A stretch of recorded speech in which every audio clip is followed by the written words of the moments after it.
ನಮಗೆ home minister ನಿಜವಾಗ್ಲೂ ಇದ್ದಾರಾ?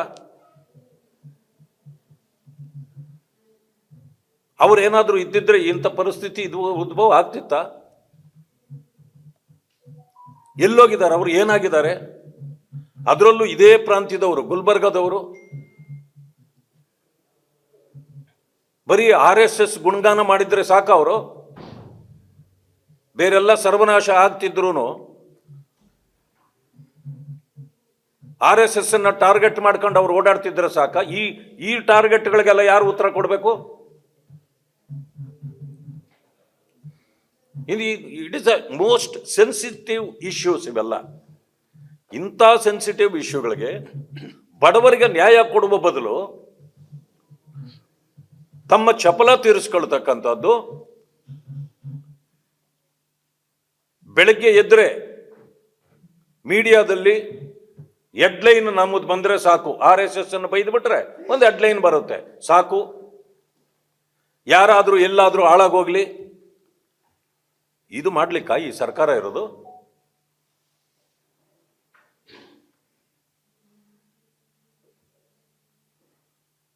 Is utterly failed. ಅವರ ಡ್ಯೂಟಿಯನ್ನ ಗೃಹ ಮಂತ್ರಿಯಾಗಿ ಏನು ಮಾಡಬೇಕಾಗಿತ್ತೋ ಅದನ್ನು ಅವರು ಸಂಪೂರ್ಣವಾಗಿ ಮರೆತಿದ್ದಾರೆ. ಈವನ್ RDPR ಮಂತ್ರಿ ಆಗಿರುವಾಗಲೂ ಕೂಡ ಒಂದು ದಿನ ಆ ಒಂದು ಡಿಪಾರ್ಟ್ಮೆಂಟಿನ ಕೆಲಸನೂ ಮಾಡಲಿಲ್ಲ ಅವರು. ಅಲ್ಲಿ ಫೇಲ್ ಆದವ್ರನ್ನ ತಂದು ಇಂಥ ಒಂದು ಘನಕಾರಿ ಹುದ್ದೆಗೆ ಅವರನ್ನು ನೇಮಕ ಮಾಡಿದ ಮೇಲೆ ಸಂಪೂರ್ಣವಾಗಿ ಫೇಲ್ ಇಲ್ಲೂ ಆಗಿದ್ದಾರೆ.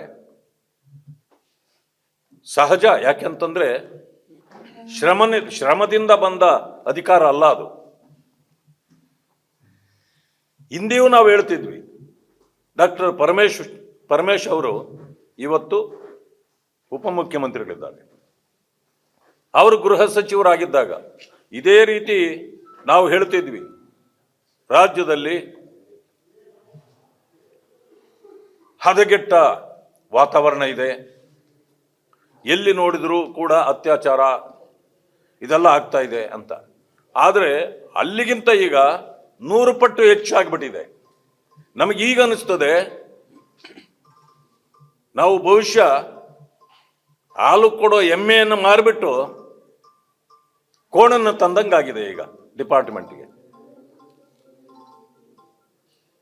ಇದು ನಿಜಕ್ಕೂ ಸಹಿಸ್ತಕ್ಕಂಥ ವಿಷಯ ಅಲ್ಲ. ನಾನೀಗ 3 ಸ್ಥಳಗಳಿಗೆ ವಿಸಿಟ್ ಮಾಡ್ತಾ ಇದ್ದೇನೆ. ಮಾಡಿ ಬಂದ ನಂತರ ಮತ್ತೆ ಅಲ್ಲಿ ನಡೆದ ಘಟನೆಗಳು ಏನಿರಬಹುದು, ಅಧಿಕಾರಿಗಳು ಯಾವ ರೀತಿ ಏನು ಮಾಡಿದ್ದಾರೆ, ಇದು ಸತ್ಯಾಸತ್ಯತೆಗಳು ಏನು ಅಂತಕ್ಕಂಥದ್ದನ್ನು ನಾನು ಅವಲೋಕನ ಮಾಡಿ ಮತ್ತೆ ಮಾಡ್ತೇನೆ. ವಿಶೇಷ ಅಂತಂತಂದ್ರೆ DC ಅವರು ಸರ್ಕಾರಕ್ಕೆ ವರದಿ ಕಳಿಸ್ಬೇಕಾಗಿತ್ತು. ಅವರೊಂದು ರೀತಿಯ ಪೋಸ್ಟ್ ಮ್ಯಾನ್ ಕೆಲಸ ಮಾಡಿದ್ದಾರೆ. ಇಲ್ಲ, ನನ್ನ ಹತ್ರ ಇದೆ ಅವರ ವರದಿ ಕಳಿಸಿರೋದು. ಭೂನಂದನ ಕಗ್ಗೊಲೆ, ಅಶ್ವಿನಿ ರಾಣೆಮ್ಮ ಸಾಮೂಹಿಕ ಅಪಹರಣ, ಅತ್ಯಾಚಾರ, ಕೊಲೆಗಳ ಪ್ರಕರಣವನ್ನು ಸಮಗ್ರ ತನಿಖೆಗಾಗಿ CIDಗೆ ಒಪ್ಪಿಸಿ ಆರೋಪಿಗಳಿಗೆ ಮರಣದಂಡನೆ ಶಿಕ್ಷೆಗೆ ಒತ್ತಾಯ. ಇದು ಯಾರು ಅಂತಂದ್ರೆ ರಾಯಚೂರು ದಲಿತ ಸಂಘಟನೆಗಳ ಒಕ್ಕೂಟ ರಾಯಚೂರು. ಇವರು ಮನವಿ ಪತ್ರ ಅಂತ, ಯಾರೋ ಮನವಿ ಪತ್ರ ಕೊಟ್ಟಿದ್ದನ್ನ ನೀವು ರಿಪೋರ್ಟ್ ಅಂತ ಕೊಡ್ತೀರಿ? ಇಷ್ಟೇನ ಪೋಸ್ಟ್ ಮ್ಯಾನ್ ಕೆಲಸನ DC ಅವರು ಮಾಡಬೇಕಾಗಿರೋದು? ಡಿಸ್ಟ್ರಿಕ್ಟ್ ಮ್ಯಾಜಿಸ್ಟ್ರೇಟ್ ಅವರು,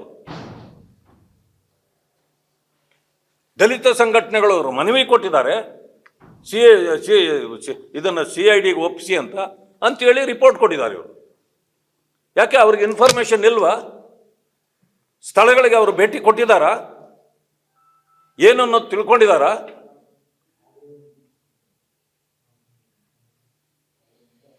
ಜಿಲ್ಲೆಯ ಸಂಪೂರ್ಣ ಉಸ್ತುವಾರಿ DC ಅವರು ಇರ್ತಾರೆ ಅಥವಾ SP ಅವರು ಇರ್ತಾರೆ. ಎಲ್ಲಿ ಏನು ನಡೆಯಿತು ನಾನು ಕಣ್ಣಾರೆ ಇಂಥದ್ದನ್ನು ಕಂಡಿದ್ದೇನೆ. ನಮಗೆ ರಿಪೋರ್ಟು ಈ ರೀತಿ, ಪೊಲೀಸ್ ರಿಪೋರ್ಟ್ ಈ ರೀತಿ ಬಂದಿದೆ. ನಾನು ಹೋಗಿ ಅದನ್ನು ಕ್ರಾಸ್ ಚೆಕ್ ಮಾಡಿ ಕೇಳಿದಾಗ ಈ ರೀತಿ ನನಗೂ ರಿಪೋರ್ಟ್ ಬಂದಿದೆ.